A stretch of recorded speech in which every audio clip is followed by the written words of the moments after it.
तुम्हारे कांवड़िए खूब निकलेंगे,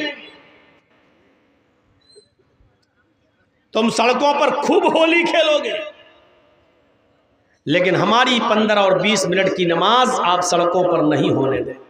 नमाज से इतनी नफरत क्यों है? 15-20 मिनट में आपका क्या बिगड़ जाएगा? पहली बात तो हम इसके कायल नहीं है, नमाज सड़कों पर हो, ये हम इसको नहीं मानते, होना नहीं चाहिए। ठीक है, मस्जिद में एक जमात हो गई, लोग रह गए, बाद में दूसरी जमात कर ले, ठीक है, मसला इसका नहीं है। मसला यह है कि सिर्फ एक धर्म पर रोक क्यों? मसला इस बात का है, हमारे सिखों को देख लो, दिल्ली के अंदर हर संडे के दिन कितना बड़ा लंगर लगाते हैं, रिक्शे वाला भी खाता है, कोई भी आए, और पूरा चांदनी चौक को जाम कर उसको रोक लगा दी जाती है और रास्ते बदल दिए जाते हैं, और वो सड़क पर सबको भंडारा खिलाते हैं। और आप लोग भी हर मंगल को जो भंडारा सड़क पे खिलाते हो, कितना ट्रैफिक जाम होता है। मैं कहना ये चाहता हूं कि सिर्फ एक मजहब के साथ ये सलूक क्यों? अगर नमाज से नफरत है तो नमाज तो तुम्हारे मजहब के अंदर भी मौजूद है, क्यों नफरत है नमाज से? एकम ब्रह्मा द्वितीय नास्ते ने नास्ते किंचन। हर तकरीर में तौहीद जब भी लोग बयान करेंगे और हिंदू धर्म पर जब बोलेंगे तो उस पर यह मंत्र हर आदमी पढ़ेगा, जो भी हो। जैसे ला इलाहा इल्लल्लाह इस्लाम की मेन बुनियाद है, उसी तरीके से हिंदू धर्म के अंदर ये ब्रह्म सूत्र मेन मूल मंत्र है, एकम ब्रह्मा द्वितीय नास्ते नास्ते किंचन। इस ब्रह्मांड का रचयिता और रचनाकार, इस दुनिया का बनाने वाला एक ही है, इस वर्ल्ड का मास्टर एक ही है, क्रिएटर ऑफ यूनिवर्स एक ही है, इस कायनात की तख्लीक करने वाला, इस कायनात का पैदा करने वाला, इस ब्रह्मांड का ब्रह्मा और इस ब्रह्मांड का रचयिता और रचनाकार एक है, मास्टर ऑफ वर्ल्ड एक है, क्रिएटर ऑफ यूनिवर्स एक है, द्वितीय नास्ते दूसरा नहीं है, नेह बिल्कुल नहीं है, ना ना नहीं है, नहीं है, किंचन जरा सा भी नहीं है। आए लोगों, ध्यान से सुनो कि इस वर्ल्ड का, इस दुनिया का, इस ब्रह्मांड का रचयिता और रचनाकार एक ही है, दूसरा नहीं है, बिल्कुल नहीं है, नहीं है, नहीं है, कतई नहीं है, हरगिज नहीं है, जरा सा भी नहीं है। इतने शानदार जोरदार अल्फाजों में हिंदू धर्म के अंदर ये मंत्र मौजूद है, हमने बताया नहीं लोगों को। आए 33 करोड़ देवी देवताओं की पूजा करने वालों, तुम्हारा धर्म तो ये कह रहा है, तुम्हारा मूल मंत्र तो ये कह रहा है कि इस ब्रह्मांड का रचयिता और रचनाकार एक है, हमने बताया नहीं, ये हमारी गलती है, हम मुसलमानों की गलती है कि हमने ये बताया नहीं, और तुम गलती से ये समझ बैठे हो कि हम मोहम्मदुर रसूलुल्लाह के दीन को फॉलो कर रहे हैं। अरे मोहम्मदुर रसूलुल्लाह को तुम आखिरी नबी मानते हैं, वरना ये दीन तो आदम से लेकर मोहम्मदुर रसूलुल्लाह तक जितने भी नबी आए सबका यही दीन था, यही दीन नूह का था, यही दीन मनु का था, यही दीन इब्राहिम का था, यही दीन मूसा का था, यही दीन ईसा का था, यही दीन रामचंद्र जी लेकर आए, और यही धर्म की शिक्षा हमें कृष्ण जी ने भी दी है, कृष्ण जी ने भी दी है। हम नाकाम रहे तुम्हें समझाने में। 25 सालें तो तकरीबन हमें हो गई बताते बताते, लेकिन आज तक हम नाकाम रहे, अपने हिंदू भाइयों को नहीं बता पाए कि ये दीन तुम्हारा भी है, ये धर्म तुम्हारा भी है, और हमने भी मेहनतें नहीं की, और आज उसका नतीजा ये भुगतना पड़ रहा है जो हम देख रहे हैं। इतनी नफरत, इतना जहर घोल दिया गया है आज कि अब गैर मुस्लिमों के यहाँ जो बच्चे पैदा हो रहे हैं, वो आगे चलकर जब बड़े होंगे तो उनके दिलों से, उनके जहनों से कभी हमारी नफरत नहीं निकल सकती है, क्योंकि बचपन में जो सिखाया जाता है वो बुढ़ापे तक नक्श हो जाता है, कभी मिटता नहीं। आज एक छोटी सी चीज अपने मुआशरे से हटाकर देख लो आप, फर्ज नमाज के बाद इमाम बहुत सी मस्जिदों में आज भी दुआ मांगता है हाथ उठाकर, मजबूर है बेचारा, क्योंकि अगर नहीं मांगेगा तो उसको मस्जिद का मुतवल्ली मस्जिद में रहने नहीं देगा। जबकि सब जानते हैं कि दुआ हर इंसान का पर्सनल मामला है, इसका इज्तिमाइयत से कोई ताल्लुक नहीं है। भाई हमें बुखार है, तुमको टीबी है, किसी को कैंसर है, हमें यह दुआ मांगना है कि अल्लाह मुझे कैंसर की बीमारी है, मुझे शिफा अता फरमा। आपको यह दुआ करना है कि अल्लाह मुझे टीबी की बीमारी है, तो मुझे शिफा अता फरमा। किसी को दुआ करना है कि अल्लाह मेरी बेटी का रिश्ता नहीं आता, दीनदार रिश्ता अता फरमा। हर इंसान का अपना अपना अलग मामला है। आपने सारी जिम्मेदारी उस मस्जिद के मौलवी पर डाल दी। उसकी अपनी परेशानियां है बेचारा, वो अपनी परेशानी की दुआ मांगेगा कि तुम्हारी परेशानी की दुआ मांगेगा। ये सोचने वाली बात है, अपनी अकल में लाने वाली बात है। लेकिन आज भी बहुत सी मस्जिदों में मेरे भाइयों नहीं हटा पा रहा है, ये दुआ बेचारा खत्म नहीं कर पा रहा है। क्यों? क्योंकि उसको डर है कि अगर हमने ऐसा किया तो मस्जिद का मुतवल्ली हमें रहने नहीं देगा। क्यों? आज भी कहता है, वो क्या कहते हैं वहां के लोग, आ गए ये नए मौलवी पढ़ गए, हम बाप दादा के ज़माने से मस्जिद में ऐसे ही होते हुए देखते हुए चले आ रहे हैं, ये आ गए ख़त्म कराने के लिए। मेरे भाइयों, जो चीज़ बचपन से होती चली आ रही है उसको इतनी आसानी के साथ आप हटा कर देख लीजिए अपने मुआशरे से और अपने समाज से। जिन बच्चों के जहनों में मुसलमानों की नफरत भर दी गई है, कल जब ये बड़े होंगे तो आज के हमारे गैर मुस्लिम भाइयों से ज़्यादा खतरनाक होंगे ये लोग, क्योंकि इनके दिमागों में जो भरा जा रहा है वो फ्यूचर के लिए और मुस्तकबिल के लिए अच्छा नहीं है।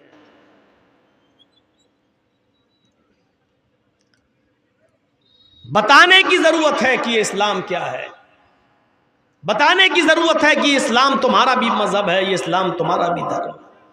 कौन सी ऐसी चीज है जो मुसलमान करता है और तुम्हारे यहां नहीं की जाती है? क्या ये कलमा हम पढ़ते हैं ला इलाहा इल्लल्लाह, क्या आपके यहाँ नहीं पढ़ा जाता है? आपके यहाँ पर भी पढ़ा जाता है ये कलमा। कोई ला इलाहा हरण पापन इल्लल्लाह परम पिदम कहता है, तो कोई एकम ब्रह्मादित्य नास्ते निनास्ते किंचन कहता है। इसके बाद दूसरा जुज जो इस कलमे का है वो अशहदु अन्ना मुहम्मदन अब्दुहु व रसूलुहु, या व अशहदु अन्ना मुहम्मदन रसूलुल्लाह, या ला इलाहा इल्लल्लाह मुहम्मदुर रसूलुल्लाह, मुहम्मद अल्लाह के रसूल हैं। तो क्या जिस रसूल को हम अपना पैगंबर मानते हैं, क्या वो तुम्हारी किताबों में उसका नाम नहीं आया? क्या उसका जिक्र मौजूद नहीं है? लड़ाई की वजह क्या है ये हम समझ नहीं पा रहे हैं। मोहम्मद नाम हम लेते हैं तो ये तुम्हारी किताबों में,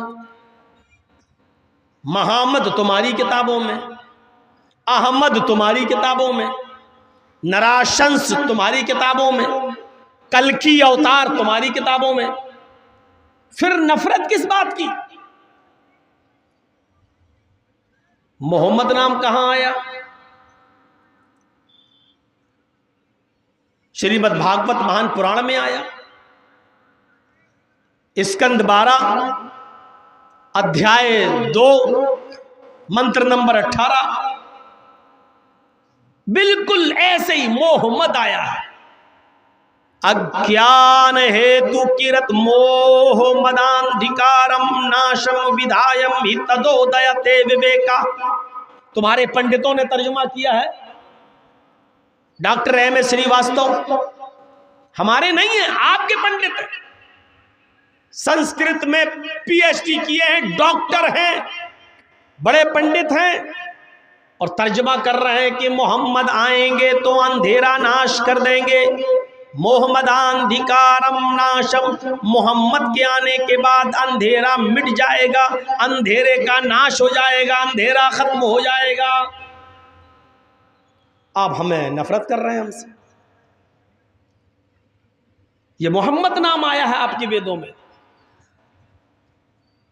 मोहम्मद भी आया है। ए तस्मिन्नंतरे मलेच्छ आचार और समन्विता महामत इति खयाता, महामत इति खयाता शिष्य शाखा समन्विता। महामत इति खयाता, महामत की विश्व ख्याति होगी, पूरे विश्व में मशहूर होंगे। इति खयात, महामद उनका नाम होगा, पूरे विश्व में विख्यात होंगे, इनको पूरी विश्व पूरी दुनिया जानेगी। ये लीजिए, मोहम्मद आपकी किताबों में आया, मोहम्मद भी बता दिया, मोहम्मद भी बता दिया। अहमद भी तुम्हारी किताबों में आया। वेदाहामिद पुरुष महानिमादित्वर तपस प्रस्ताद। अहमद शख्स दुनिया में आएगा, इंसान होगा। अहमित पितुष्परी मेधामृतस्य जगरब, सबसे पहले अपना वतन अपना शहर छोड़ेगा और दूसरे शहर में जाएगा, यानी मक्का से मदीने की तरफ जाने का इशारा है। जब वहां के बाशिंदे उसको रहने पर मजबूर कर देंगे, जब उसको मक्का यानी शहर छोड़ने पर मजबूर कर देंगे, तो सबसे पहले वो अपने शहर को छोड़ने की कुर्बानी देगा। अहमद पितुष्परी मेधामृतस्य जगरब, अहमद ने सबसे पहले अपना वतन अपना घर छोड़ने की कुर्बानी दी और ईश्वर से कहा, अहम सूर्यवाजनी, है प्रभु, है ईश्वर, है अल्लाह, मुझे सूर्य के समान बना दे, मुझे सूरज की तरह बना दे। जैसे सूरज सारी दुनिया को रोशनी देता है, उसी तरीके से मेरा इल्म, मेरी ज्योति, मेरी रोशनी सारी दुनिया को रोशनी देने लगे, यानी मुझे सारी दुनिया का रसूल और सारी दुनिया का पैगंबर बना दे। ये अहमद नाम आपकी किताबों में आया। नराशंस आपकी किताबों में आया। नर के माना आदमी, इंसान, और आशंस मानी जिसकी बहुत तारीफ की गई हो, जिसकी बहुत प्रशंसा की गई हो, यानी मोहम्मद जिसकी बहुत तारीफ की गई हो। ये नराशंस का शब्द आपकी किताबों में आया। इदम जनाब श्रुतो नराशंस इस्तशविष्यते, नराशंस आएंगे जिसकी बहुत प्रशंसा की जाएगी, यानी मोहम्मद आएंगे। इस तशविष्यते, उनका इतना नाम लिया जाएगा कि पूरे विश्व में उनसे ज़्यादा किसी का नाम नहीं लिया जाएगा। पूरे विश्व में मोहम्मदुर रसूलुल्लाह का इतना नाम लिया जाता कि इतना तो मूसा का नहीं, इतना तो ईसा का नहीं, इतना तो नूह का भी नाम नहीं लिया जाता। और पूरे विश्व में, पूरी दुनिया में इतना नाम तो न रामचंद्र जी का लिया जाता, न कृष्ण जी का लिया जाता है, जितना नाम मोहम्मदुर रसूलुल्लाह सल्लल्लाहु अलैहि वसल्लम का लिया जाता है। मस्जिद की बुलंदियों पर खड़े होकर देख लीजिए, जब भी नाम लिया जाता है तो अशहदु अल्ला इलाहा इल्लल्लाह के बाद अशहदु अन्ना मुहम्मदर रसूलुल्लाह।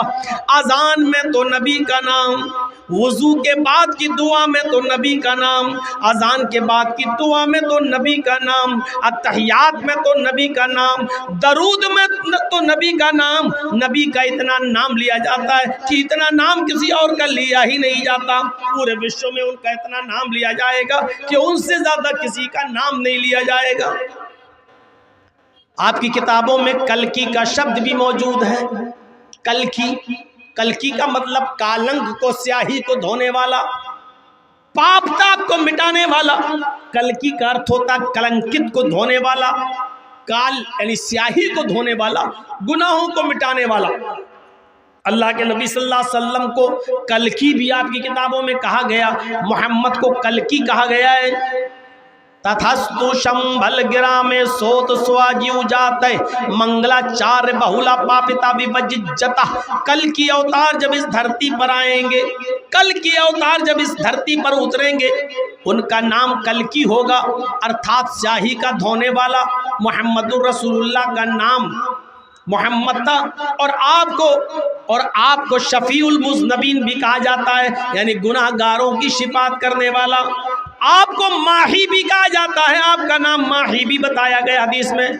माही का मतलब गुनाहों को मिटाने वाला। अल्लाह के नबी ने ऐसे ऐसे नेक अमल बताए कि उन नेक अमल को आप करेंगे तो करते जाइए और आपके गुनाह मिटते जाएंगे। आप ये काम करते जाइए और गुनाह मिटते जाएंगे। इसी को कल्कि कहा गया है। कल्कि इस दुनिया में आएगा, यानी गुनाहों को मिटाने वाला इस दुनिया में आएगा। अल्लाह के नबी फरमाते हैं कि तुम वुजू बनाते हो, जब हाथ धुलते हो तो हाथ से गुनाह धुल जाते हैं। जब तुम कुल्ला करते हो तो जबान से जो गुनाह तुमने किए वो धुल जाते हैं। जब तुम चेहरा धुलते हो तो चेहरे से, आँख से जो तुमने गुनाह किए वो तुम्हारे मिट जाते हैं। हाथ जब धुलते हो तो हाथ से गुनाह मिट जाते हैं। जब तुम पैर धुलते हो तो पैरों से गुनाह मिट जाते हैं। मेरे भाइयों, आपने गुनाह मिटाने के ज़ाब्ते और उसूल बताए कि ये काम करोगे तो तुम ये गुनाह मिटेंगे। नमाज भी गुनाहों को मिटाने का एक जरिया है। तो कल्कि का नाम भी वेदों में आया है, गुनाहों को मिटाने वाला। मोहम्मद रसूलुल्लाह सल्लल्लाहु अलैहि वसल्लम गुनाहों को मिटाने वाले थे। क्यों झगड़ा किया जा रहा है? आज जरूरत है इस तरीके के प्रोग्राम कराने की कि जिसमें यह बताया जाए कि ये धर्म कभी किसी को लड़ना और झगड़ना नहीं सिखाता है। जिस मजहब को तुम हमें मोहम्मदुर रसूलुल्लाह का मजहब से जोड़कर और ताना मारते हो, कहते हो कि नया दीन, हम नए दीन को नहीं मानते हैं। ये बहुत पुराना दीन है। जब बिगड़ गया और लोगों ने उसमें बिगाड़ पैदा कर दिया तो मोहम्मदुर रसूलुल्लाह सल्लल्लाहु अलैहि वसल्लम को उसकी असली शक्ल समझाने के लिए और बताने के लिए भेजा गया है कि आप वही दीन लोगों को दीजिए जो ओरिजिनल दीन था नूह का, जो ओरिजिनल दीन था इब्राहिम का, जो ओरिजिनल दीन दिया था मूसा ने और जो ओरिजिनल दीन दिया था ईसा ने। क्या मूसा अलैहिस्सलाम ने यही दीन दिया था?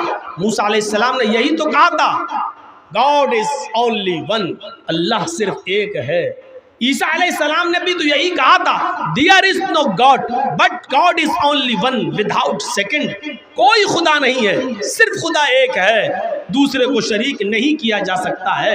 यही मोहम्मद रसूलुल्लाह सल्लल्लाहु अलैहि वसल्लम ने फरमाया, ला इलाहा इल्लल्लाह वहदहू ला शरीक लह, अल्लाह के अलावा कोई माबूद नहीं, वो अल्लाह अकेला माबूद है, वहदहू अकेला है, तन्हा है, ला शरीक लह, उसका कोई शरीक नहीं, उसका कोई साझी नहीं। यही कलमा मोहम्मदुर रसूलुल्लाह ने भी बताया।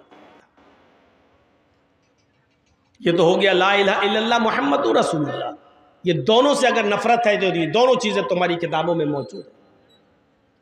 अब नफरत हम सड़कों पर नमाज नहीं पढ़ने देंगे। तुम रामनवमी का जुलूस खूब सड़कों पर निकालो, तुम्हारे कांवड़िए खूब निकलेंगे, तुम सड़कों पर खूब होली खेलोगे, लेकिन हमारी 15 और 20 मिनट की नमाज आप सड़कों पर नहीं होने दें। नमाज से इतनी नफरत क्यों है? 15-20 मिनट में आपका क्या बिगड़ जाएगा? पहली बात तो हम इसके कायल नहीं है, नमाज सड़कों पर हो ये हम इसको नहीं मानते, होना नहीं चाहिए। ठीक है, मस्जिद में एक जमात हो गई, लोग रह गए, बाद में दूसरी जमात कर ले, ठीक है, मसला इसका नहीं है। मसला यह है कि सिर्फ एक धर्म पर रोक क्यों? मसला इस बात का है, हमारे सिखों को देख लो, दिल्ली के अंदर हर संडे के दिन कितना बड़ा लंगर लगाते हैं, रिक्शे वाला भी खाता है, कोई भी आए, और पूरा चांदनी चौक को जाम कर उसको रोक लगा दी जाती है और रास्ते बदल दिए जाते हैं और वो सड़क पर सबको भंडारा खिलाते हैं। और आप लोग भी हर मंगल को जो भंडारा सड़क पे खिलाते हो,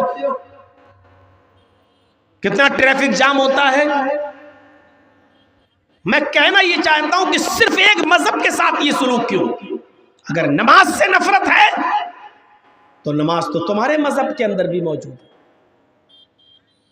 क्यों नफरत है नमाज से? क्या कृष्ण जी नमाज नहीं पढ़ा करते थे?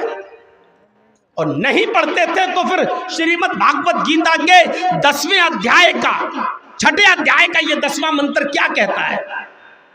6ठे अध्याय का 10वां मंत्र, योगी उज्जीत सततमात्मानं रहस्य स्थिता एकाकी अच्युतात्मा निराशीर परिग्रह। पूरी नमाज है ये। जब तुम नमाज पढ़ने के लिए खड़े हो जाओ तो पूरे शरीर का योग करो। योगी उज्जीत सततमात्मानं, सिर्फ खड़े न रहो, इबादत इस तरीके से करो कि पूरे शरीर की एक्सरसाइज हो जाए, पूरे शरीर की का योग ये है। अल्लाहु अकबर, खड़े हैं आप, अल्लाहु अकबर, रुकू में गए, कमर इतनी सीधी कर लीजिए बिल्कुल कि पानी का भरा हुआ प्याला या बर्तन आपकी पीठ पर रखा जाए तो गिरे नहीं।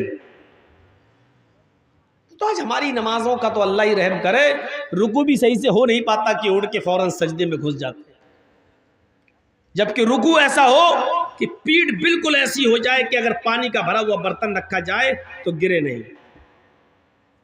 जब आप इस तरीके से रुकू करेंगे, उंगलियां खुली होंगी, घुटने को टाइट तरीके से पकड़ेंगे, तो ये आपकी पैरों की नसों का खिंचान होगा और आपकी ये नसें रगें जाम नहीं होंगी, आपका ब्लड सर्कुलेशन बढ़ेगा, दिमाग तक पहुंचेगा और आपको पैरों में जो रगें खिंचती हैं इसकी बीमारी आपकी खत्म होगी। लेकिन आपको थोड़ा लंबा रुकू करना पड़ेगा, 3 बार नहीं, सुभान रब्बिल अज़ीम, सुभान रब्बिल अज़ीम, सुभान रब्बिल, नहीं, आपको बहुत इत्मीनान से पढ़ना पड़ेगा ऐसे रुकू करके। सुब्हानकल्लाहुम्मा रब्बना व बिहम्दिका अल्लाहुम्मा इग़फिरली, सुब्हानकल्लाहुम्मा रब्बना व बिहम्दिका अल्लाहुम्मा इग़फिरली, सुब्हानकल्लाहुम्मा रब्बना व बिहम्दिका अल्लाहुम्मा इग़फिरली। कम से कम ये 3 बार पढ़ेंगे, इतनी देर में आपके रगों का खिंचाव ठीक होगा और ब्लड सर्कुलेशन अच्छा होगा। उसके बाद आप कहिए समिअल्लाहु लिमन हमिदा, सुभान रब्बिल अज़ीम, सुभान रब्बिल अज़ीम, सुभान रब्बिल, समिअल्लाहु लिमन हमिदा, अल्लाहु अकबर। ये कौवे की चोंचे मारोगे तो फायदा नहीं मिलेगा कुछ। ये ब्लड सर्कुलेशन, ये एक्सरसाइज है।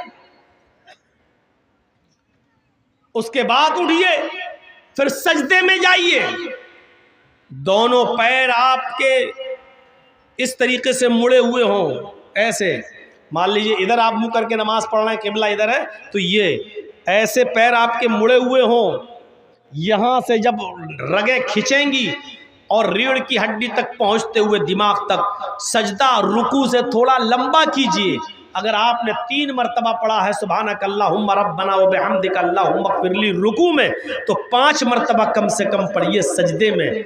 सुब्हानकल्लाहुम्मा रब्बना व बिहम्दिका अल्लाहुम्मा इग़फिरली, सुब्हानकल्लाहुम्मा रब्बना व बिहम्दिका अल्लाहुम्मा इग़फिरली। रुकू की बनिस्बत सजदा थोड़ा लंबा, क्यों? क्योंकि सजदे में इंसान अपने रब के सबसे ज़्यादा करीब होता है, और जब आप सजदा करेंगे तो ब्लड का सर्कुलेशन आपके दिमाग तक पहुंच जाएगा।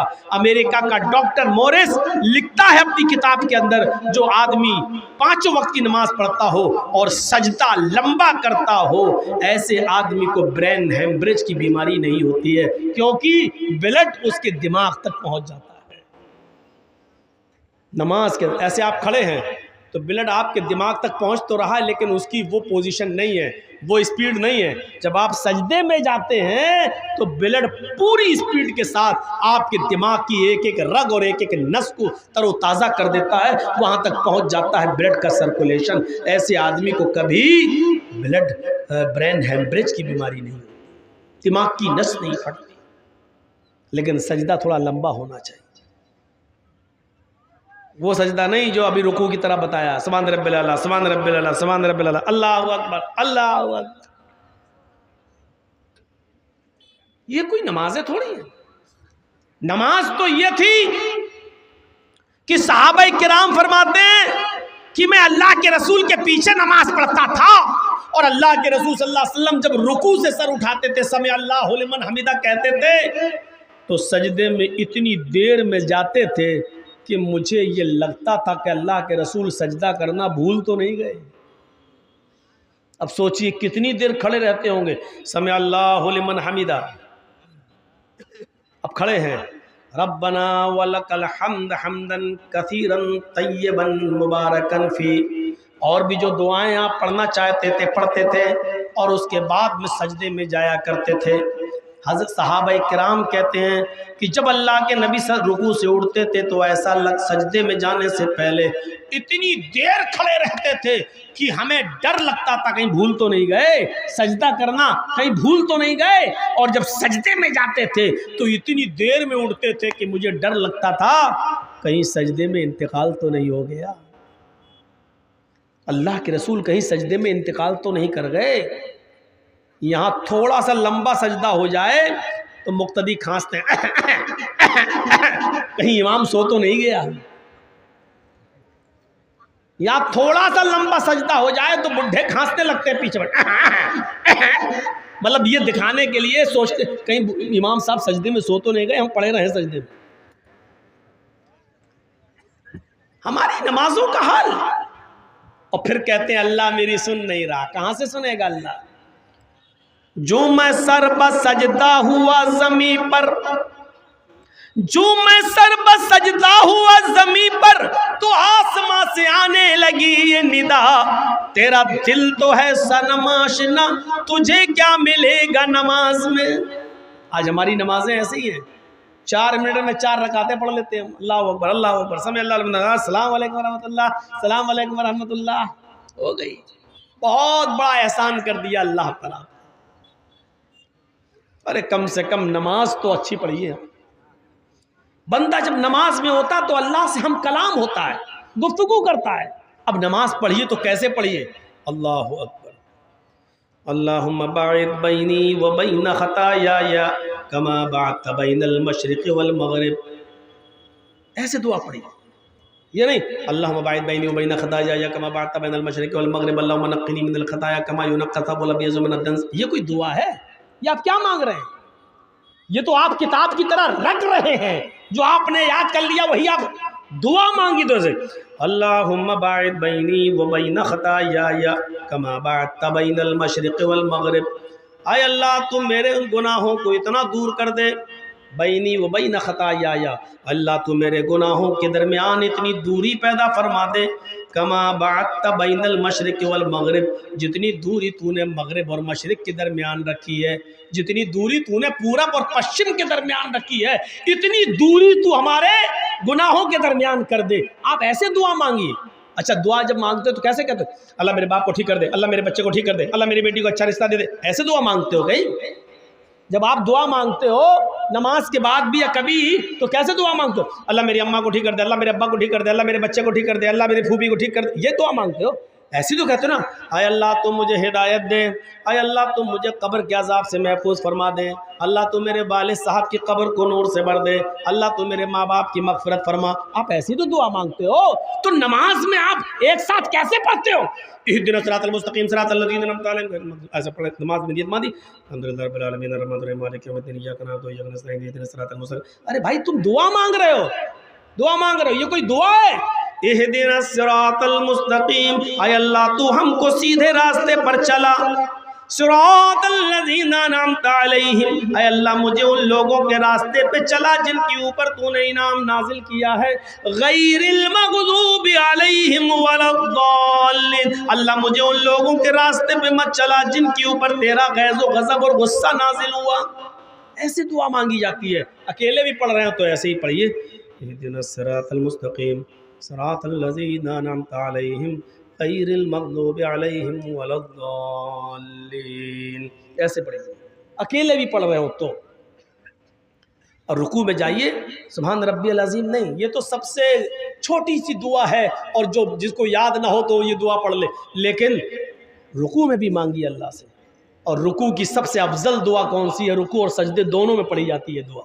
सुब्हानक अल्लाहुम्मा रब्बना व बिहम्दिका अल्लाहुम्मा इग़फिरली, सुब्हानक अल्लाहुम्मा, अल्लाह तेरी ज़ात पाक है, व बिहम्दिका तेरी तारीफ़ के साथ, सुब्हानक अल्लाहुम्मा रब्बना, हमारे रब, व बिहम्दिका अल्लाहुम्मा इग़फिरली, तू मेरी मग़फ़िरत फरमा, अल्लाह तू मुझे बख्श दे। ऐसे दुआ, ये कोई दुआ है? सुब्हानक अल्लाहुम्मा रब्बना व बिहम्दिका अल्लाहुम्मा इग़फिरली, सुब्हानक अल्लाहुम्मा रब्बना व बिहम्दिका अल्लाहुम्मा इग़फिरली, सुब्हानक अल्लाहुम्मा रब्बना व बिहम्दिका अल्लाहुम्मा इग़फिरली। ये आप ऐसे दुआ मांग रहे हैं, ये दुआ मांगने का तरीका नहीं है। तेरी दात बाप बरकत है, तू पाक है, तेरी हम्द के साथ अल्लाह तू मुझे बख्श दे, ये तो आप धमकी दे रहे हैं। ये अंदाज नहीं होना चाहिए, मांगने वाला अंदाज हो। अल्लाहुम्मा इग़फिरली, कोई फकीर तुम्हारे दरवाजे पे आए, कह दे ए जल्दी दे, दे दे दे दे दे, अल्लाह के नाम पे दे, अल्लाह के नाम पे दे, अल्लाह के, आप उसको देंगे? भगाएंगे उसको? वही फकीर, भाई मेरा बेटा बहुत बीमार है, उसको कैंसर की बीमारी हो चुकी है, भाई साहब कुछ मदद कीजिए। साहब मेरे बच्चे की तरफ देखिए, अल्लाह ताला तुम्हें बहुत कुछ देगा। जब वो आजिज़ी के साथ मांगेगा तो आपका दिल पसीजेगा और आप देंगे। अल्लाह रब्बुल आलमीन को अच्छा लगता है जब कोई बंदा उससे मांगता है, जब कोई बंदा उसको पुकारता है। जर्जी साहब मस्जिद में जा रहे हैं, नमाज पढ़ लिए, दुआ मांग रहे हैं। अल्लाह को मालूम है कि जर्जीस क्या मांगेगा, अल्लाह को तो जानता ही है, वो तो आलिमुल गैब है ही, उसको तो मालूम ही है कि मैं क्या मांगने जा रहा हूँ। लेकिन इसके बावजूद वो कहता मांगो। क्यों? जब मेरा बंदा मुझसे मांगता है तो मुझे अच्छा लगता है, गोया कि वो अपने आप को मेरा गुलाम और मुझे अपना मालिक मान रहा है। यकीनन वो अपने आप को फ़कीर और मुझे अपना मालिक मुझे अपना दाता मान रहा है। तो मेरे भाइयों, बच्चा जब रोता है तो माँ की पिस्तान जोश भरती है, और बच्चा जब तक खेलता रहता है तो माँ भी दूध नहीं पिलाती है। जब बच्चा रोता है तो माँ उठाती है और उसको सीने से लगा कर दूध पिलाती है, जबकि माँ को मालूम है 8 घंटे हो गए बच्चा खेल रहा है, अब भूखा होगा, लेकिन माँ फिर भी दूध नहीं पिलाती जब तक बच्चा रोता नहीं है, माँ पिस्तान से नहीं लगाती। अल्लाह कहता है मुझे तो मालूम ही है कि तू क्या मांगेगा, लेकिन अरे मेरे बंदे, तू मांगता है तो मुझे अच्छा लगता है, तू मुझसे मांग, मुझसे मांग। मेरे भाइयों, गौर करो, अल्लाह को तो मालूम ही है क्या मांगने जा रहे हो तुम, लेकिन फिर भी कहता मांगो। और अगर कोई आदमी मांगना छोड़ दे, मांगना छोड़ दे, अल्लाह को पुकारना छोड़ दे, तो अल्लाह कहता है यस्तब्दिल कौमन गैरा कौमिन। अगर तुमने अल्लाह से मांगना छोड़ दिया, अल्लाह को पुकारना छोड़ दिया, अल्लाह को बुलाना छोड़ दिया, अल्लाह से तुमने अपनी हाजतें और ज़रूरतें मांगना छोड़ दी, तो अल्लाह तुम्हें बर्बाद कर देगा, अल्लाह तुम्हें इस दुनिया से मिटा देगा, और फिर तुम्हारी जगह ऐसी कौम को लाएगा, ऐसे लोगों को पैदा करेगा जो दुनिया में आएंगे और फिर वो अपने रब से तौबा करेंगे, इस्तिग़फ़ार करेंगे, अपने रब को पुकारेंगे, अपने रब से मांगेंगे। अल्लाह को अच्छा लगता है कि मांगा जाए। मुसलमानों, जब तुम अत्तहियात में बैठ जाओ तो बड़े इत्मीनान से बैठा करो। अत्तहियात में जब बैठो तो बड़े इत्मीनान से बैठा करो, और अत्तहियात में एक एक जुमला बड़े आराम से पढ़ा करो।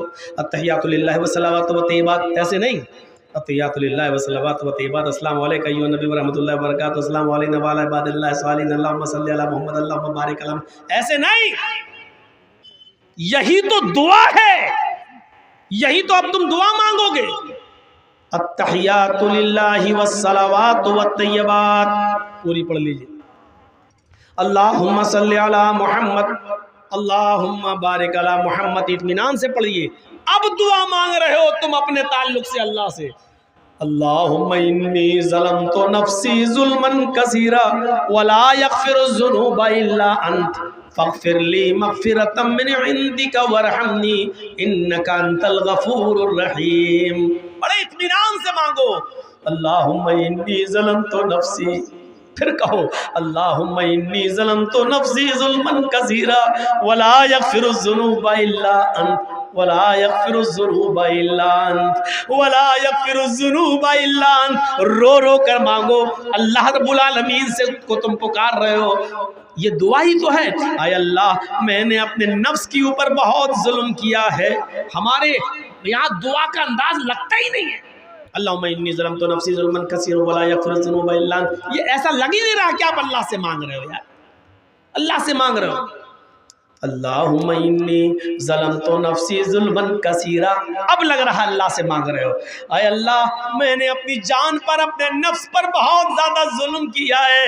वला यग़फ़िरुज़्ज़ुनूबा इल्ला अंत, मेरे इन गुनाहों को तेरे अलावा कोई माफ़ नहीं कर सकता, तेरे अलावा कोई बख्श नहीं सकता।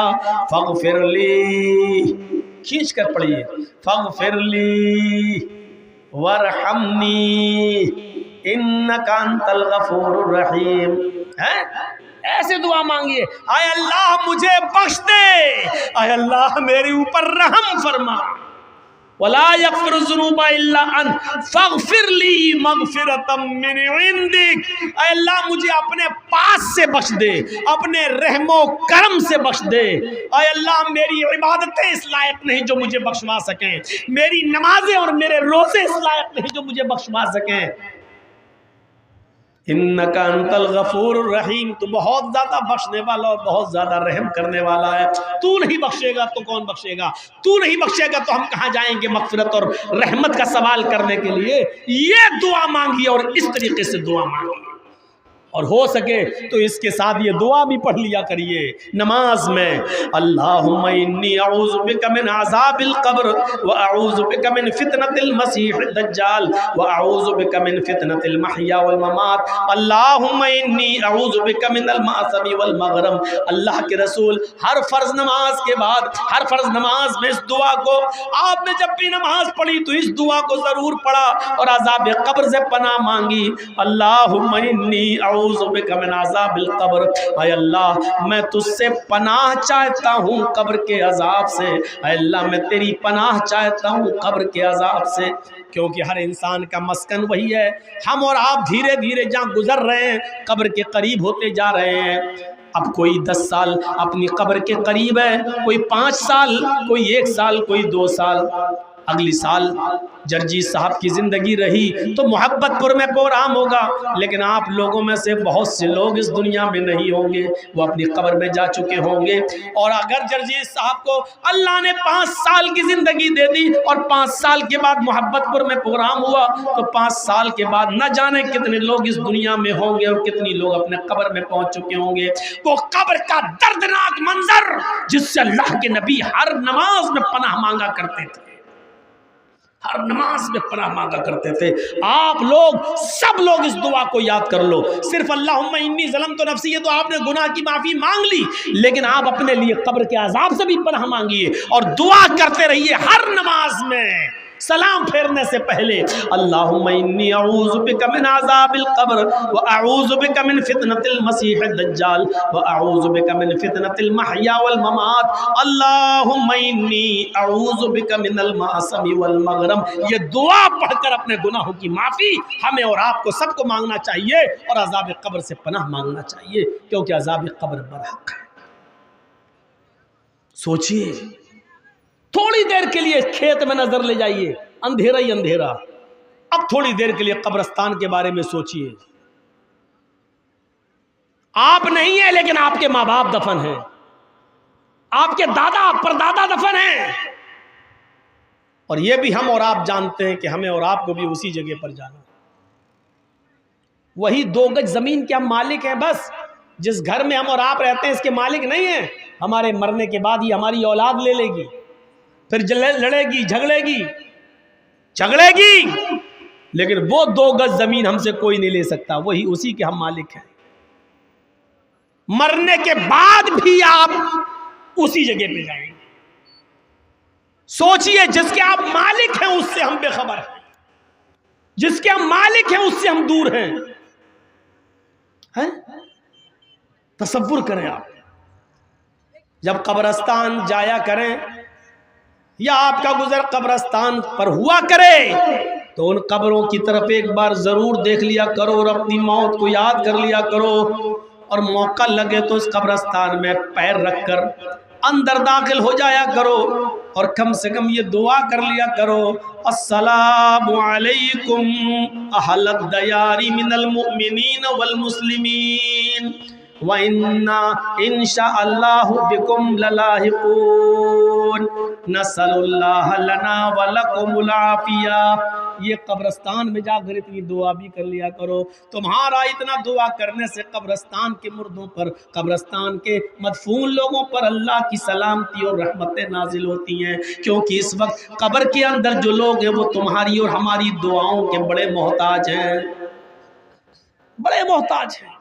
जब कोई बेटा अपने बाप के लिए दुआ करता है तो बाप का एक दर्जा बुलंद कर दिया जाता है और वो फरिश्तों से कहता है, आज मेरा दर्जा बुलंद क्यों किया जा रहा है, आज मेरे दर्जे में इजाफा क्यों किया जा रहा है। फरिश्ते कहते हैं, आज तेरी औलाद ने तेरे लिए दुआ की है, आज तेरी औलाद ने तेरे लिए दुआ का तोहफा भेजा है और अल्लाह ताला ने मुझे हुक्म दिया कि मैं तेरे दर्जे को बुलंद करें।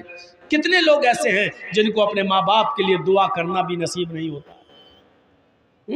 वही अपनी ज़बान में दुआ कर रहे हो, अल्लाह मेरे बाप को बख्श दे, अल्लाह मेरे बाप की कब्र को नूर से भर दे। अरे साफ साफ कब्र पर जाओ और दुआ मांगो अपने बाप की कब्र पर खड़े होकर, अल्लाहुम्मा ग़फ़िर लहू वरहमहू वआफ़िही वअफ़ु अन्हु वअकरिम नुज़ुलहू ववस्सिअ मदख़लहू वग़सिलहु बिलमाई वस्सल्जी वलबरद वनक़्क़िही मिनल ख़ताया कमा नक़्क़ैत अस्सौबल अब्यज़ मिनद दनस। ये दुआ मांगो अपने बाप की कब्र पर। अल्लाह के रसूल ने जो दुआ सिखलाई वो दुआ मांगो, अल्लाह के रसूल ने ये दुआएं बताई हैं, ये दुआ मांगा करो। आय अल्लाह मेरे बाप की मग़फ़िरत फरमा दे, वरहमहू अल्लाह मेरे बाप पर रहम फरमा, वआफ़िही वअफ़ु अन्हु आय अल्लाह तू उनसे दरगुजर फरमा, वअकरिम नुज़ुलहू नुज़ुलहू, और इनकी बेहतरीन मेहमान नवाजी कर, ववस्सिअ मुदखलहू, और इनकी कब्र को कुशादा फरमा दे, वग़सिलहू बिलमाई वस्सल्जी वलबरद, आय अल्लाह मेरे बाप के गुनाहों को धुल दे पानी से, वस्सल्जी वलबरद, बर्फ से और ओलों से, हैं, वनक्कीही मिनल खताया, और मेरे माँ बाप के गुनाहों को आय अल्लाह साफ कर दे, वनक्कीही मिनल खताया, इनके गुनाहों को मिटा दे, कमा नक्कीत अस्सौबल अबयज़ मिनद दनस, जैसे कपड़े का मैलो कुचैल साफ हो जाता है साबुन लगाने से या धोबी की भट्टी में डालने से, जैसे कपड़े का मैलो कुचैल साफ हो जाता है, ऐसे ही मेरे माँ बाप के गुनाहों को मिटा दे। ये दुआ मांगा करो अपने माँ बाप की कब्र पर जाकर। तो इस तरीके से दुआ मांगी जाती है। तो नमाज से नफरत करते हो, नमाज आपकी किताबों में सजदा, साष्टांग, कौन सी ऐसी चीज है कि जिसकी बुनियाद पर आप हमसे नफरत करना चाहते हैं? यह इस्लाम सारी कायनात के लोगों का दीन नहीं। अल्लाह का शुक्र अदा करो कि यह दीन हमें मिला है। और मुसलमानों, साफ तौर पे कह दूं, बुरा मत मानिएगा, आज मौलाना जर्जीस जैसे लोगों को आपके पास आना पड़ता है समझाने के लिए। 20-25 सालें हो गई, आज तक आप मौलाना लोग आपको समझा रहे हैं, जबकि आप खुद दूसरों के लिए पैदा हुए थे। हम आपको समझाएंगे? मुसलमानों, आप तो खुद गैर मुस्लिमों के लिए पैदा किए गए हो। कुंतुम खैरा उम्मतिन उखरिजत लिन्नास तामुरूना बिल मारूफ व तनहौना अनिल मुनकर। अल्लाह के नबी सल्लल्लाहु अलैहि वसल्लम ने फरमाया, मोमिनो तुम एक बेहतरीन जमात हो। कुंतुम खैरा उम्मतिन उखरिजत लिन्नास, मुसलमानों तुम एक बेहतरीन जमात हो इसलिए कि तुम्हें दूसरे लोगों के लिए पैदा किया गया है, तुम्हें दूसरों के लिए बनाया गया है, तुम्हें दूसरों के लिए भेजा गया है। हम दूसरों के लिए आए, हम हिंदू भाइयों के लिए, यहूदियों के लिए, ईसाइयों के लिए, मजूसियों के लिए आए हैं। उम्मते मुस्लिमा का एक एक फर्द दूसरों के लिए पैदा हुआ है। जो कौम दूसरों के लिए पैदा हुई थी, आज वही मोहताज हो गई है। आज उसी को समझाना पड़ रहा है, आज उसी के पीछे पड़ना पड़ रहा है, आज उसी को नमाज और रोजे की तरफ बुलाना पड़ रहा है। इससे ज्यादा मेरे भाइयों, आज हमारे रोने के दिन और क्या हो सकते हैं, और अफसोस के दिन और क्या हो सकते हैं। इस्लाम जिसकी खूबियों को देखकर लोग इस्लाम की तरफ दौड़ते थे, आज दूर हो रहे हैं। हमारे हालात देखकर आज दूर हो रहे हैं। हमारी कंडीशन देखकर आज हमसे लोग दूर भाग रहे हैं। कल तक जब बजती हुई बैंड और बाजे के साथ बारात आया करती थी और हमारी मस्जिदों में नमाज हुआ करती थी, तो गैर मुस्लिम भाई दूर से अपनी बारात के बाजे गाजे बंद कर दिया करते थे और कहते थे कि मुसलमान लोग मस्जिद में नमाज पढ़ रहे हैं, अगर हम बैंड बाजे के साथ बजती हुई बारात ले जाएंगे तो इन मुसलमानों को तकलीफ होगी। कल तक वो बैंड और बाजे बंद कर दिया करते थे और मस्जिद से गुजर जाया करते थे और काफ़ी दूर जाने के बाद वो बैंड बाजे बजाया करते थे। लेकिन आज तुम्हारी मस्जिदों का हाल ये हो चुका है कि तुम्हारी नमाजें हो रही होती हैं और मस्जिद के बाहर हु हल्लड़ होता है, कोई फर्क नहीं। क्यों? क्योंकि आजान के वक्त तुम्हारे मोबाइल बंद नहीं होते हैं। आजान के वक्त तुम्हारी और हमारी बीवियां और बेटियां अपने घरों में टीवी चलाती हुई आज ड्रामे और नाटक देख रही हैं। जब हमने अल्लाह की आवाज़ की कोई कदर नहीं की तो अल्लाह रब्बुल आलमीन ने हमें भी आज गैर मुस्लिमों की नज़र में गिरा दिया है, उनके दिलों से हमारा रोब और दबदबा निकाल दिया है और आज हम इस नौयत पर पहुंच चुके हैं। अल्लाह रब्बुल आलमीन ने हमारा रोब और दबदबा उनके अंदर से निकाल दिया है। क्यों नहीं निकालेगा? दुनिया की मोहब्बत हमारे दिलों में इस तरीके से रच गई और बस गई। इतने बुरे हालात, इतनी बुरी कंडीशन, लेकिन हमें आज भी अपनी पड़ी हुई है। आपको मालूम है कि आप किस दरवाजे पर बैठे हैं? हमें और आपको इसकी का इल्म नहीं है। इस वक्त हम कहां खड़े हैं आपको पता नहीं है। क्या प्लानिंग और क्या मंसूबे हो रहे हैं आप इससे वाकिफ नहीं हैं। मेरे भाइयों, बहुत कुछ है दिल के अंदर कि उगल दूं और बोल दूं, लेकिन आप लोग जब चैनल वालों को बंद नहीं करा सके, इसलिए मैं बोलना मुनासिब नहीं समझता। क्योंकि इन लोगों ने जितना मिसयूज किया है मौलवियों की तकरीरों का, देख लीजिए मौलाना अब्दुल गफ्फार साहब के बारे में अब इंडिया टीवी चलाना शुरू कर दिया, जो कल तक मेरे बारे में चलाता था, सिर्फ इन्हीं लोगों की बदमाशी की वजह से। लेकिन हर जलसे में बार बार मना किया गया, लेकिन फिर भी आप नहीं रोक रहे हैं। इसलिए मौलवी भी अब अपने दिल की बात कह नहीं पाता है, क्योंकि वो भी किसी माँ का बेटा है, वो भी किसी बाप की औलाद है, नहीं चाहता है कि उसके ऊपर कोई उल्टे सीधे केस दर्ज हो। आप कहां खड़े हैं आपको मालूम है? क्या क्या मंसूबे हो रहे हैं, आप तो बैठे हुए हैं। जब दुनिया की मोहब्बत हमारे दिलों में रच गई और बस गई, क्या कहा था अल्लाह के रसूल सल्लल्लाहु अलैहि वसल्लम ने? और गौर करो, हमारे ज़वाल की और पस्ती का सबब 1400 साल पहले अल्लाह के रसूल ने बताया था कि ये दो चीजें तुम्हें हलाक कर देंगी और दुनिया की दूसरी कौमें तुम्हारे ऊपर पिल पड़ेंगी। आज देख लीजिए हमारे भाई हमारे ऊपर पिल पड़े, क्यों पिल पड़े हैं? क्यों आज हम जलील और रुस्वा हो रहे हैं? अल्लाह के रसूल ने कहा था, यूशिकुल उममु अन तदा अलैकुम कमा तदाल अकलतु अला क़िसतिहा। एक ऐसा जमाना तुम्हारे ऊपर आ जाएगा कि दुनिया की सारी कौमें तुम्हारे ऊपर ऐसे पिल पड़ेंगी जैसे भूखे लोग दस्तरखान के ऊपर पिल पड़ते, जैसे भूखे लोग दस्तरखान पर टूट पड़ते हैं, ऐसी दुनिया की सारी कौमें तुम्हारे ऊपर टूट पड़ेंगी। आज हर जगह मुसलमानों के हालात कैसे हैं? सिर्फ हिंदुस्तान के अंदर ही नहीं, पाकिस्तान में देख लो, ईरान में देख लो, इराक में देख लो, सीरिया में देख लो, दमिश्क में देख लो, लीबिया में देख लो, लबनान में देख लो, उर्दुन जजायर में देख लो, और सबसे ज्यादा फिलिस्तीन में देख लो। कैसे तुम्हारी बहनों ने और हमारी बेटियों ने ईद के दिन नया कपड़ा, ईद के दूसरे दिन फिर दूसरा कपड़ा, तीसरे दिन तीसरा कपड़ा, चौथे दिन चौथा कपड़ा, कैसे पहनना गवारा कर लिया अपने जिस्म की ऊपर।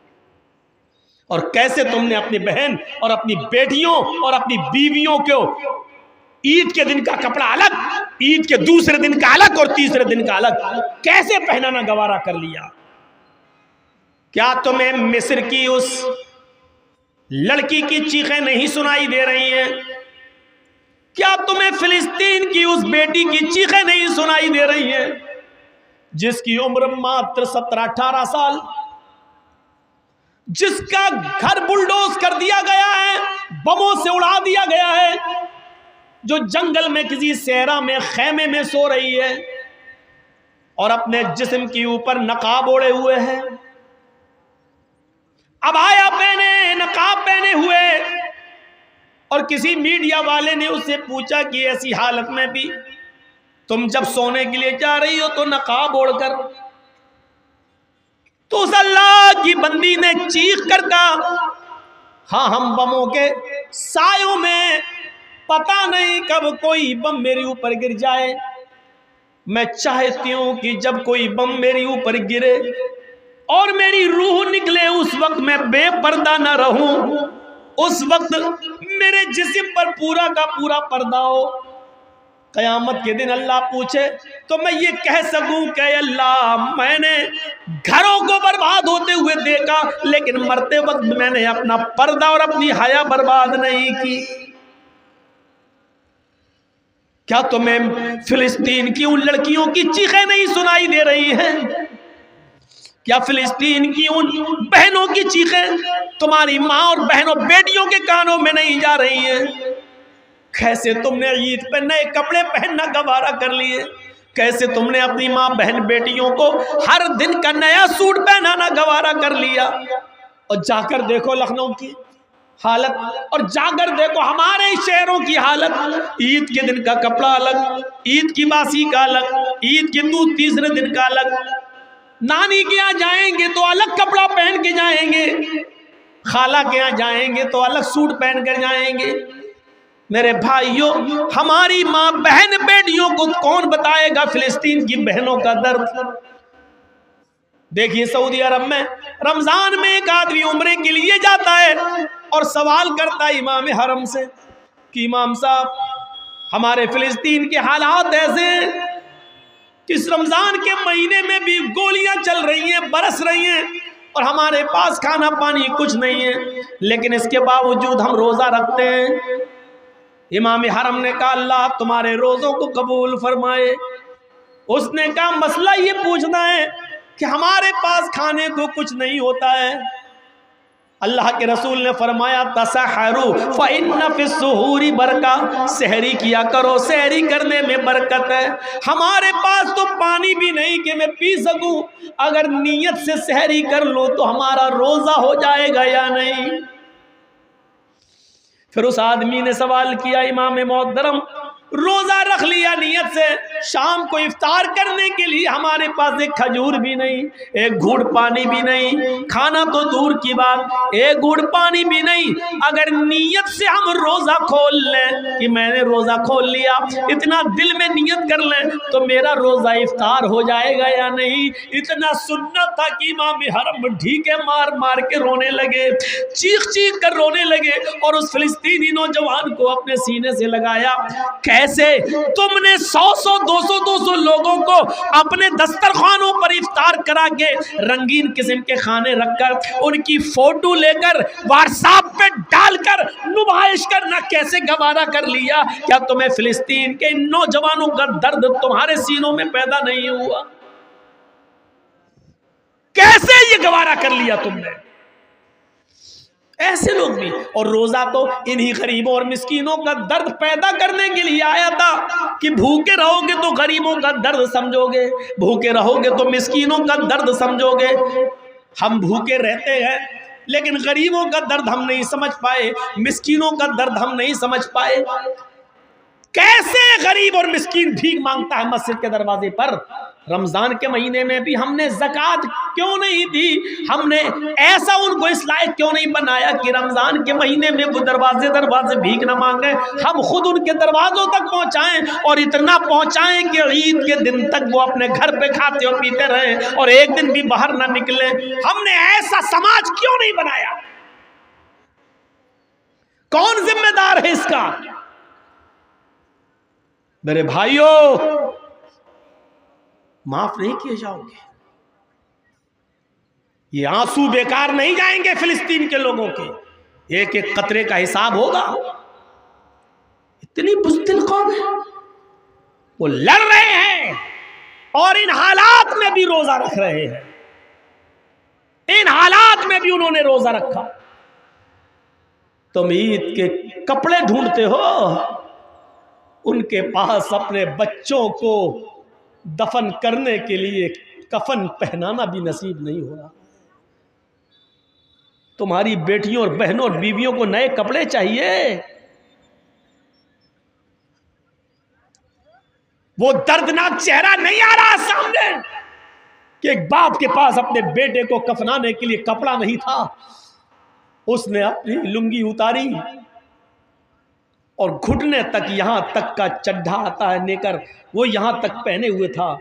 उसने अपनी लुंगी उठाई और खोली और उसी लुंगी में उसने अपने बेटे को लपेटा और एक गड्ढे के अंदर दफन कर दिया, आंखों में आंसू बहाते हुए।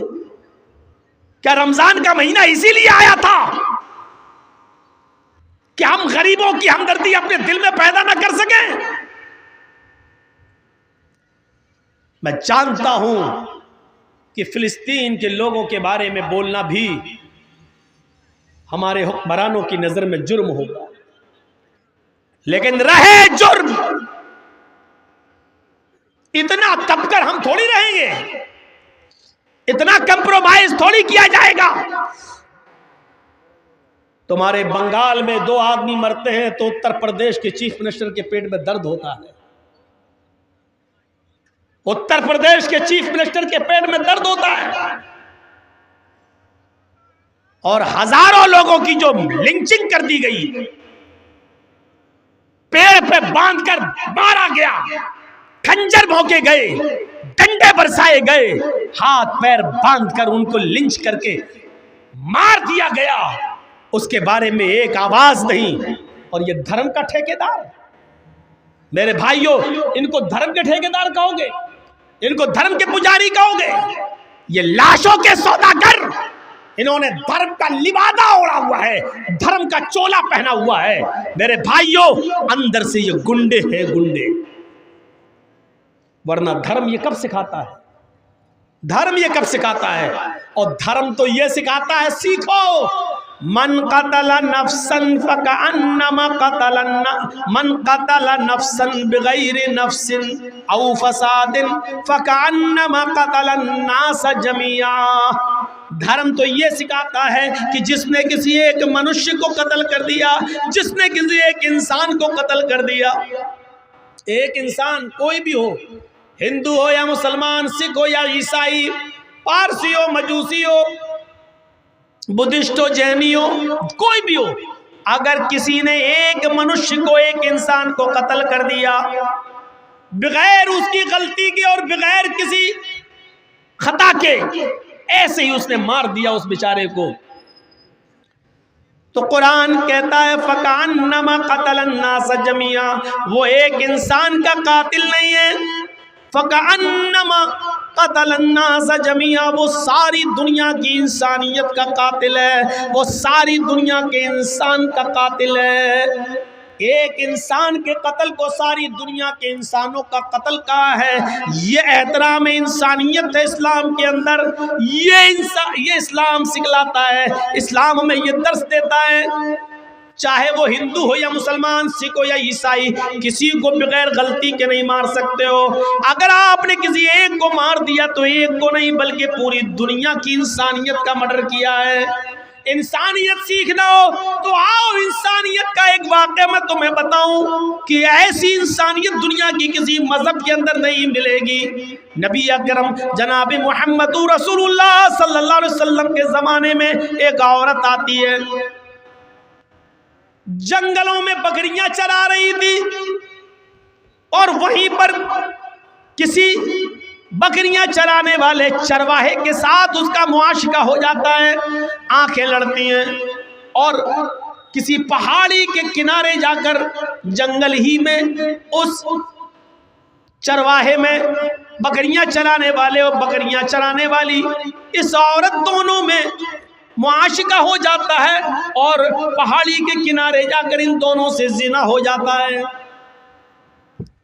वो औरत उसको अच्छी तरह नहीं जानती थी कौन है, बस जंगल में आंखें लड़ी और दोनों के जज्बात भड़के और दोनों ने पहाड़ी के किनारे वादी में एक खाई के अंदर जिना कर लिया।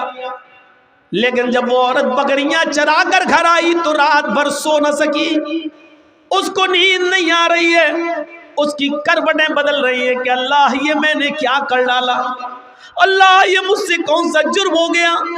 कुछ दिन तक बोली नहीं, सोचती रही कि मैं क्या करूं, मैं क्या करूं, मैं क्या करूं। लेकिन जब उसका पीरियड बंद हो गया तो वो समझ गई कि मेरे पेट में जिना की पैदावार रह गई, यानी पहाड़ी के किनारे जो मुझसे जिना हुआ था उस चरवाहे का बच्चा मेरे पेट में रह गया। जब 1 महीना 2 महीना उसको पीरियड नहीं हुआ और उसको वॉमिटिंग शुरू हुई उल्टी, तो वो समझ गई कि मैं हामिला हो गई, मेरे पेट में बच्चा है।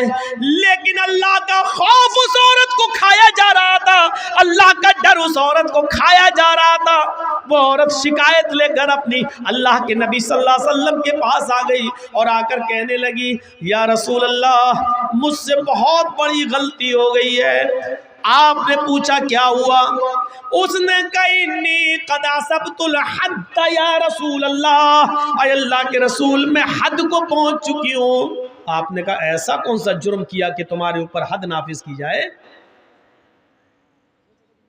कहने लगी इन्नी हुबला मिन ज़िना, मैं जिना से हामिला हो चुकी हूँ।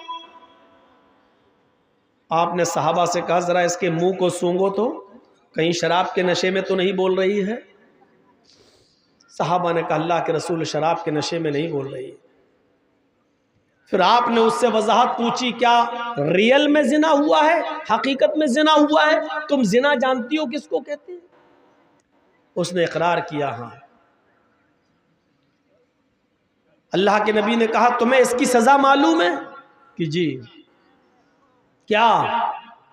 कहा, मैं शादीशुदा हूं, मेरा शौहर कई महीने से नहीं था, इसलिए जवानी के जज्बात में बहकर मुझसे ये गलती हो गई। मुझे मालूम है कि शादीशुदा औरत की सजा जिना की उस औरत को पत्थरों से मार मार के हलाक करना है। अच्छा, जब तुम्हें मालूम ही है तो फिर सजा के लिए तैयार हो जाओ। उसने कहा, अल्लाह के रसूल, मैं तैयार हूं। फरमाया, ठीक है, ऐ सहाबियो, जाओ इसको जंगल में ले जाओ, सीने के बराबर जमीन में गाड़ो, औरत है, और पत्थरों से इसको सर पर इतने मारो, पत्थरों को इतना इसके सर पर मारो कि ये औरत की जान चली जाए, निकल जाए, रूह कब्ज़ से उनसुरी से परवास कर जाए। सहाबा लेके जाने लगे, और जब जाने लगे उसका हाथ पकड़ा, खींचा, चल। जैसे ही वो थोड़ी दूर गई, सहाबा ने कहा, जल्दी चल। उसने कहा, आए नबी के साथियों, मैं जल्दी नहीं चल सकती, मेरे पेट में हमल है, मेरे पेट में बच्चा है। ओ, यही जिना की पैदावार है? कहने लगी, जी। सहाबे किराम अल्लाह के नबी के पास दोबारा उस औरत को लेकर आए। कहा, अल्लाह के नबी, इस औरत की दास्तान तो सुनो, इसने पूरी बात नहीं बताई। का क्या? कहा कि जब मैंने इससे कहा जल्दी चलो, तो ये कहने लगी कि मैं ज्यादा जल्दी नहीं चल सकती, इसलिए कि मेरे पेट में हमल है, मेरे पेट में बच्चा है। अल्लाह के नबी ने उससे पूछा, क्या ये सही बात है? कहने लगी, हाँ, अरे अल्लाह के रसूल, मेरे पेट में बच्चा है, जिना की पैदावार है, उसी आदमी ने जिसने जिना किया है उसी का हमल मेरे पेट में रह गया है। आपने कहा, तो फिर गलती तेरी है, तुझे सजा मिलनी चाहिए, तेरे पेट में जो बच्चा पल रहा है उसको क्यों मारा जाए? उसकी क्या गलती है बेचारे की? इंसानियत देख रहे हैं आप? एक नाजायज बच्चा, लेकिन अल्लाह के रसूल उसको भी मारने की इजाजत नहीं दे रहे हैं। जब तुम मर जाओगी तो बच्चा भी मर जाएगा। नहीं, अभी पेट में तेरे बच्चा है, इस बच्चे को तेरे पेट में नहीं मारा जाएगा, जा, जब बच्चा पैदा हो जाए तब आना। कहने लगी, अल्लाह के रसूल, अभी तो 7 महीने लग जाएंगे। का 7 महीने के बाद आना, अभी तुझे मारूंगा तो बच्चा भी मर जाएगा। छोड़ दिया उसको, जेल में नहीं रखा कि भाग जाएगी। क्यों? जिसको अल्लाह का डर है वो कहां जाएगी? मेरी अदालत से भाग जाएगी, कल कयामत के दिन अल्लाह की अदालत में तो सजा पाएगी, मेरा क्या बिगाड़ेगी? उसको भी कैसी तरबियत थी अल्लाह के रसूल की, वो औरत भी कहीं नहीं भागी, वही रही, अपने घर पे खाती रही, पीती रही, नमाज पढ़ती रही, तौबा करती रही, गिड़गिड़ाती रही। और 7 महीने और रहने के बाद जब 9 महीने पूरे हो गए और जब बच्चा पैदा हुआ, तब वो बच्चे को लेकर जब चलने फिरने लगी तो आई और कहा, अल्लाह के रसूल, ये बच्चा। आपने कहा, ओह, बच्चा पैदा हो गया। कहाँ? साहबा, जाओ अब इसको ले जाओ और इसको संसार कर दो। बच्चा रोने लगा। उसने कहा, अल्लाह के रसूल, इस बच्चे को आखिरी बार दूध पिला देती हूँ। आपने दे दिया।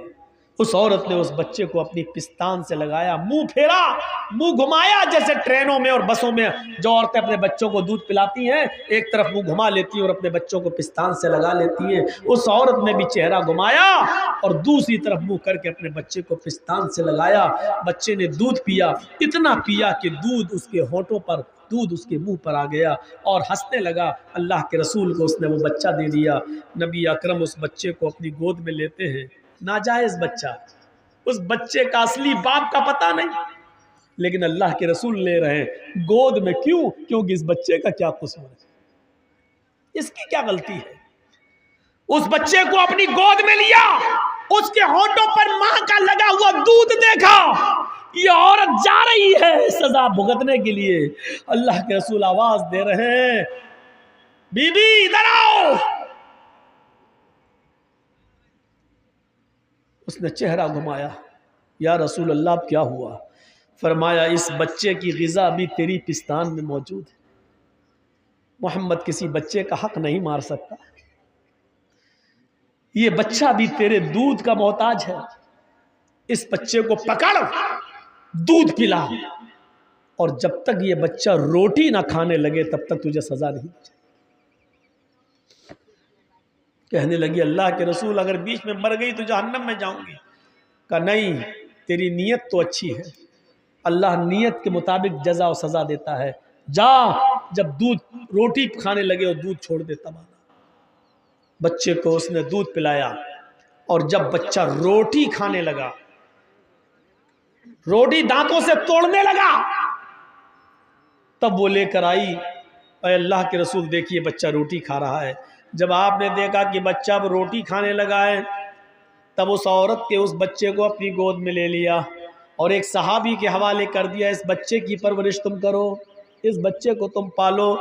और उस औरत से कहने लगे कि अय औरत, अब मुहम्मदुर रसूलुल्लाह की अदालत में तुझे और ज़्यादा मोहलत देने की कोई गुंजाइश नहीं है। जितनी गुंजाइश में दे सकता था उतनी दे दी, जितनी मोहलत मेरे हाथ में थी वो मैं दे चुका हूँ।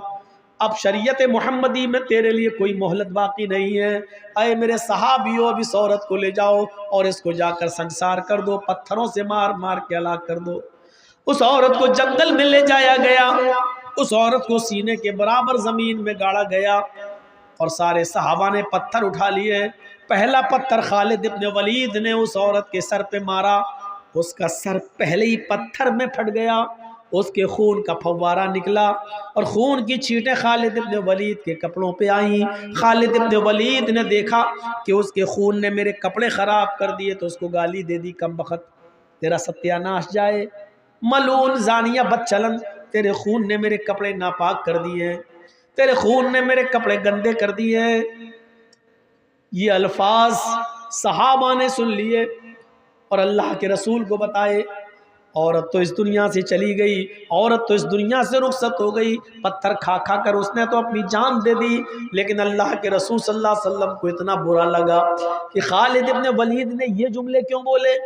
वो तो बेचारी मजबूर थी, वो तो हाथ उसके गड़े हुए थे, सीने तक जमीन में गाड़ दी गई, पत्थर खालिद ने मारा, उसका सर फटा, अब खून के छींटे निकले, कपड़ों पे आए, तो उस औरत का क्या कसूर था बेचारी का?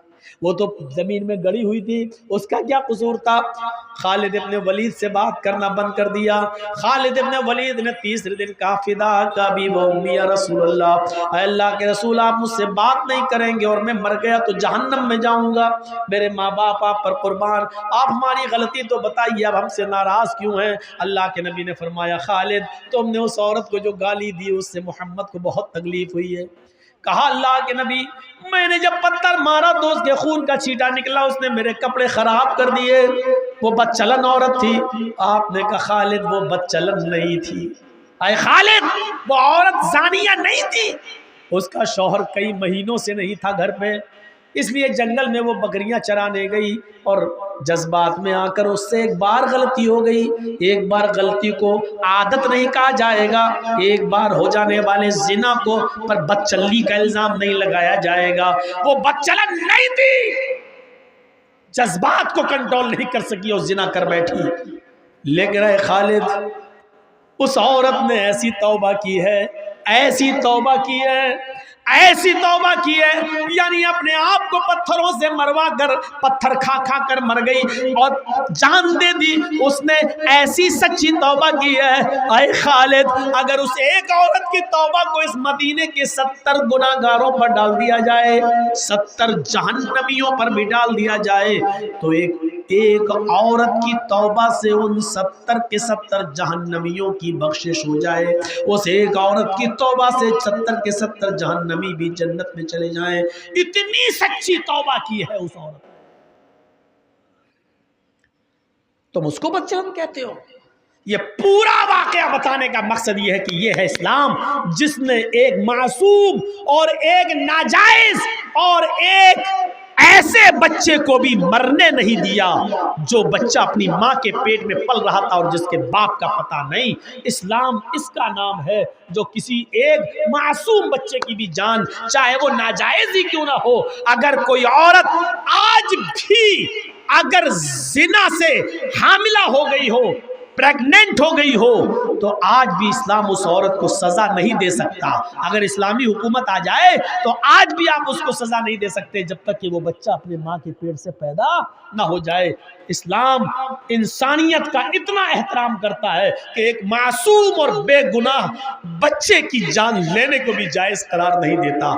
सीखें ये बड़े बड़े हुक्मरान, ये है इस्लाम, ये बताता है इस्लाम, और ये है इस्लाम की इंसानियत। अल्लाह का शुक्र है कि हमें इस्लाम मिला, अल्लाह का शुक्र है कि हम इस्लाम के पैरोकार, अल्लाह का शुक्र है कि हम इस्लाम को फॉलो करते हैं। तो मेरे भाइयों, 12:30 से 2 बज गया है, 1.5 घंटे की तकरीर काफी।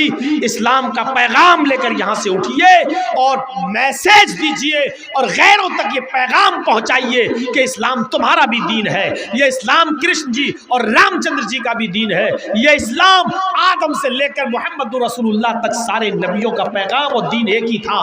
लिहाजा यही दीन सबका दीन है। लिहाजा ये जब तक मैसेज हम नहीं देंगे तब तक हम इसी तरह पिटते रहेंगे और मार खाते रहेंगे और इसी तरीके पर से हमारे ऊपर जुल्म होता रहेगा।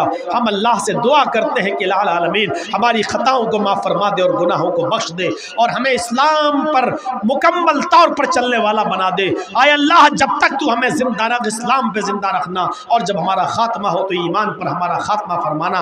वमा अलैना इल्लल बलागुल मुबीन व आखिरु दावाना अल्हम्दुलिल्लाहि रब्बिल आलमीन। अस्सलामु अलैकुम व रहमतुल्लाहि व बरकातुहू। जो लोग मस्जिद का ताउन कर